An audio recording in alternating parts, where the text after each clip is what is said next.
Look at him, walking like he already owns the crown. By tomorrow, nobody will be calling him the genius anymore. Exactly. Did you see this? No, what's happening? Look. Oh my God. Look, the paper is out. Everybody has it. Kamsi, Tunde, half the class. If you don't read these answers right now, Zara's gonna get 100% and leave you behind. Femi, take this away. If Ogundele or Mrs. Adebayo catches anybody with this, it's immediate suspension. Stop writing. Hands on your desks immediately. Management has just received an anonymous report that leaked copies of this assessment are present inside this room. Security, search every desk. We will proceed systematically, and anyone found with unauthorized items will face disciplinary action. Continue the search. Daniel Adeniran, the top student of SS3, sitting with the complete answer key. I didn't print that, and I didn't use it. You will save your explanations for the disciplinary committee. Hand over your answer booklet. You are suspended from this assessment effective immediately. By 8 o'clock a.m. on Wednesday, the administrative block of TML Impact High School felt less like a school office and more like an interrogation chamber. Daniel sat on a hard plastic chair at the far end of a 20-foot mahogany conference table. The polished surface was so clear it reflected his own tired, bloodshot eyes staring back at him. Inside the hall sat the disciplinary committee, the vice principal, 2 senior science teachers, and the PTA representative, Mrs. Eniola, who kept adjusting her gold-rimmed reading glasses as if inspecting a criminal. In the far corner, looking calm, neatly pressed and entirely untouched in a school uniform, sat Tunde Bakare. He was present in his official capacity as the SS3 senior prefect witness, a position his family's influence had comfortably secured for him. On the center of the mahogany table lay the fiscal exhibits, the printed chemistry answer key recovered from Daniel's desk drawer, held down under a heavy glass paperweight. Daniel Adeniran, for 2 years you have sat in this school on a full academic scholarship provided by the board. Your record has been spotless, but yesterday afternoon, during a sealed, secure, continuous assessment test, this document was pulled directly from your desk drawer. I did not print that paper, sir. I did not bring it into the hall, and I did not write a single answer from it. And yet, it was sitting behind your pencil case. Answer keys do not print themselves, Daniel, nor do they walk into exam halls on their own. Tunde interrupted them, speaking up smoothly from the corner, placing his hands together. Sir, if I may offer a perspective as senior prefect, everyone in our set knows the immense pressure Daniel is under. His family depends entirely on his performance here. When someone feels the ground slipping beneath their feet, especially with the 50 million naira endowment on the line, they do things they wouldn't normally do. When Tunde made that statement, Daniel was angry. He turned slowly. He looked Tunde dead in the eye and said, "I wrote my test with my pen and my memory today. Can you say the same about yours?" Mrs. Eniola, the PTA representative, was shocked Daniel could speak like that during a disciplinary hearing. She tapped her pen loudly on the table and said, Mind your tone, Daniel. You are speaking to a school prefect while under active investigation for academic dishonesty. Daniel squeezed his fists under the table until he forced himself to take a slow, silent breath. Reacting to Tunde's provocation was precisely what they wanted, a display of anger that could spin into guilt.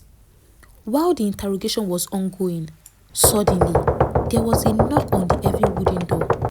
Before the vice principal could command whoever it was to state their business, the door burst open. Femi Adebayo stood framed in the doorway, breathing heavily. His uniform shirt was unbuttoned at the collar. Sweat was dripping from his forehead onto the polished terrazzo floor. The vice principal angrily stood up. He was very furious and he said, Femi, what is the meaning of this disruption? Out of this block immediately before I add your name to the disciplinary ledger. Femi didn't even care. He stepped inside. His hands were raised in desperation. His voice was cracking. And he said, Sir, please, you can't suspend him. Daniel didn't do anything. He didn't even know it was in the desk. Femi entered the conference room and walked down the length of the long table. Refusing to meet Daniel's gaze, he stopped right beside the glass paperweight, wiping his damp forehead with the back of his wrist. His voice was breaking. He was fighting back his tears and he said, I put it there, sir. During lunch break, 20 minutes before Mrs. Adebayo brought the test sheet. I brought the folded paper into the hall inside my pocket. The vice principal was so shocked at Femi's confession. You put it in his desk? Why on earth would you deliberately sabotage your closest classmate? I wasn't trying to sabotage him, sir. I was trying to save him. Everyone in the corridor was saying the paper was everywhere. That the big boys had the full memo. I panicked. I thought if Daniel didn't have the answers, Zara would get 100 and leave him behind. I shoved it behind his pencil case when he went to the restroom. He told me to throw it away, sir. He yelled at me, but I left it there anyway. Tunde stood up immediately. His smooth composure breaking into sharp irritation. He said, Sir, this is a joke. Femi is his best friend. He's clearly taking the fall, so Daniel doesn't get expelled before we EC. Femi's confession altered the immediate expulsion order, but it created an administrative nightmare. A student admitting to carrying leaked material into an exam hall was serious, but it left a critical question unanswered. Where did the leak originate from? While the committee argued over whether Femi's statement was staged or genuine, Daniel raised his voice, choosing his words with surgical precision. Sir Femi admitted he brought the physical paper into the room. But that doesn't tell us where the leak originated. Someone had to produce those copies. Check the library printer queue from yesterday afternoon at 1:15 p.m. He told the committee exactly what Zara told him the previous day. If you want to clear your name, tell the principal to check the library printer access logs from 1:15 p.m. The vice principal stared at Daniel across the table.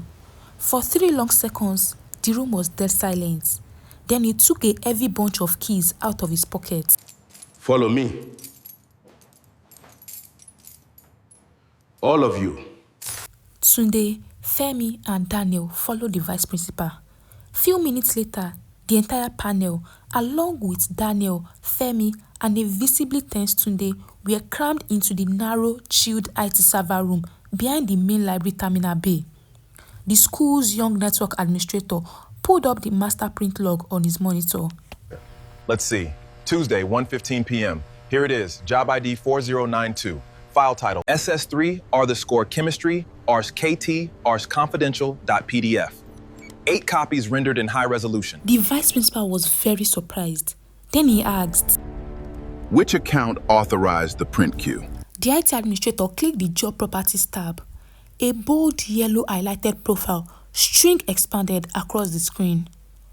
User, Commissioner Bakari VIP.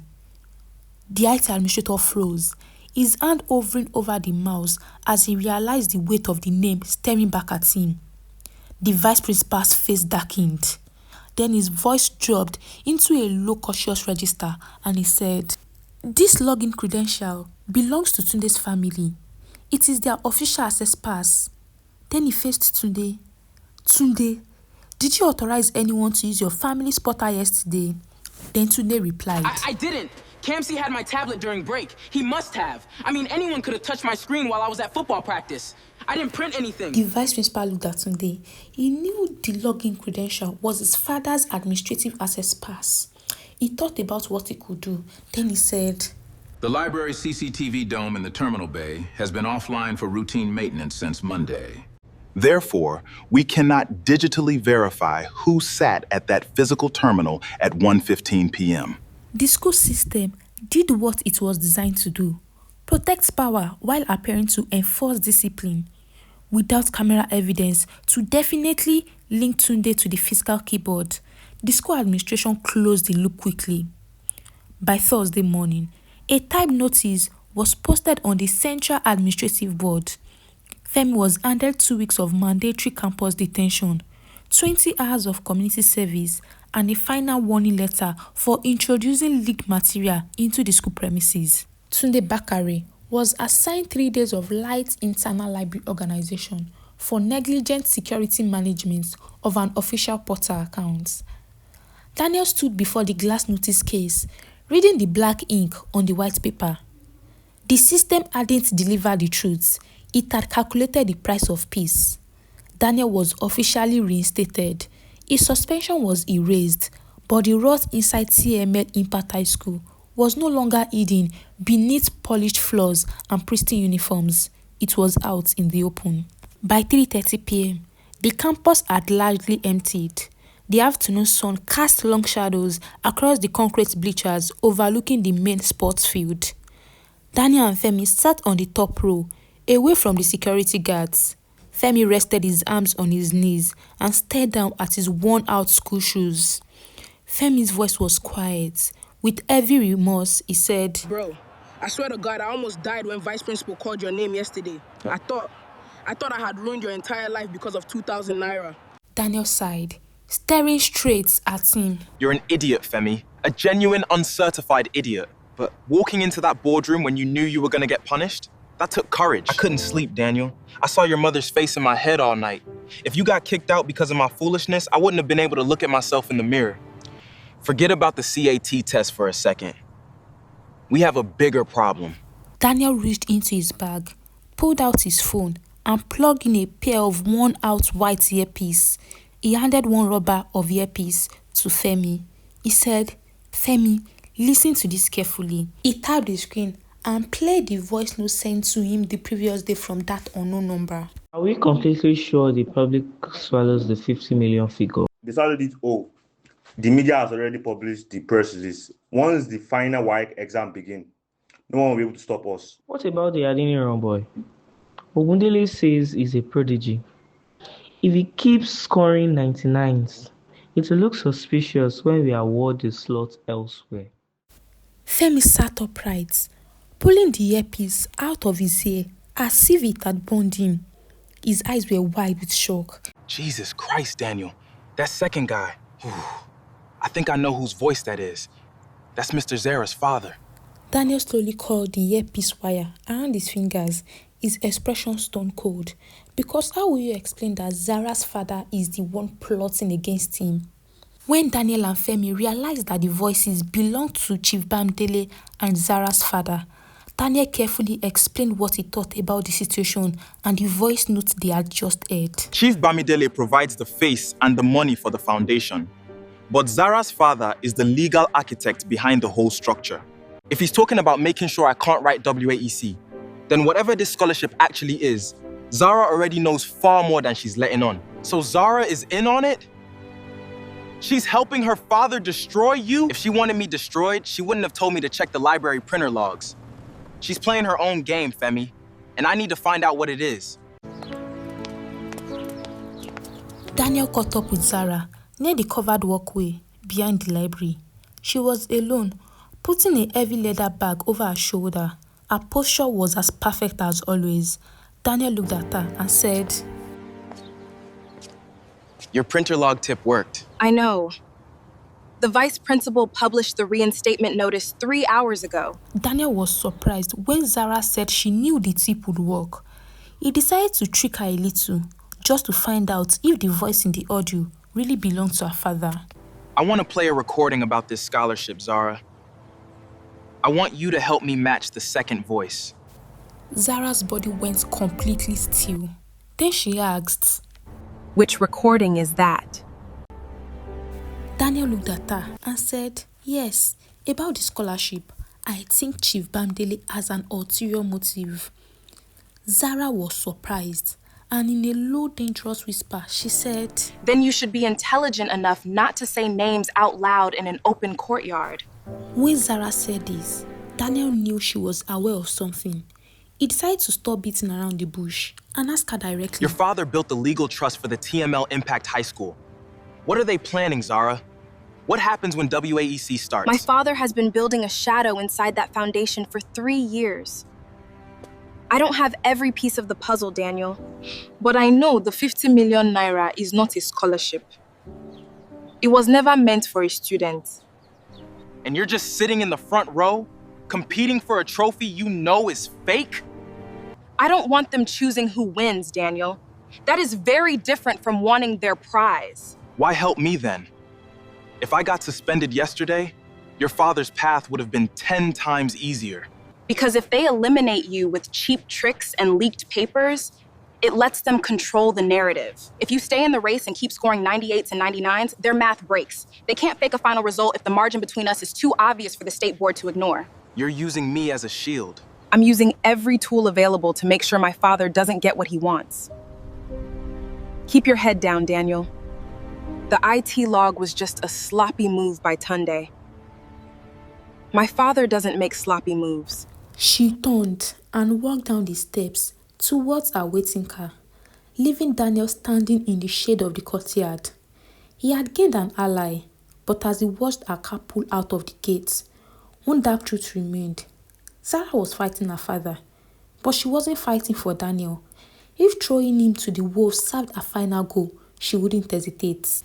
By 5 o'clock p.m., Daniel walked into his neighborhood. The hot day had turned into a humid night with no breeze. His mind was heavy with everything he had uncovered. But as he turned the final corner towards his house, his feet slowed to a stop. Parked directly in front of his mother's small akara stall was a massive jet black Range Rover autobiography with dark tinted glass. Two broad-shouldered men in tailored dark suits stood near the rear bumper, their arms crossed, silently scanning the streets. And sitting on a blue plastic stool right beside the steaming pan of groundnut oil, holding a small paper bag of fresh akara, was Chief Otumba Bamidele. Daniel's mother stood behind the wooden prep table, her hands wiped clean on her clothes apron, her face unreadable under the yellow glow of a single kerosene lamp.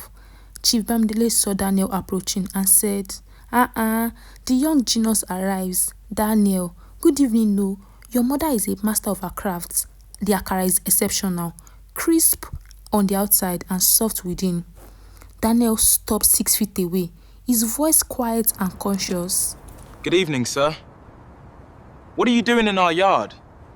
Chief Bamidele replied, Daniel, can a patron not visit the home of his school's brightest star? School disagreements have a way of resolving themselves when reasonable people step in. But these high-stakes competitions carry far too much tension for a young man from a humble background. Chief Bamidele stood up smoothly, adjusting his white agbada. He motioned to one of his bodyguards. The bodyguard stepped forward immediately, carrying a heavy dark leather executive briefcase. He laid it flat on the wooden bench beside the frying station. The lid was lifted. Laid inside was stacks of tightly banded brand new uncirculated 1,000 naira notes, 5 million naira in cold physical cash. Chief Bamidele looked at the money. 5 million naira, Daniel. Cash. Real money you can touch tonight. Enough to build your mother a proper brick and mortar restaurant. Enough to pay your full tuition at any private university in this country without waiting on board decisions or writing stressful examinations. All that is required from you is a simple, handwritten letter to your vice principal tomorrow morning. State that the stress of the competition is affecting your health and that you are voluntarily stepping down from the TML Impact High School scholarship race. You take this briefcase, you walk away with your dignity intact. Daniel looked at the money. It wasn't a distant, abstract 50 million naira locked in a corporate trust. It was 5 million naira sitting inches away from his mother's worn hands.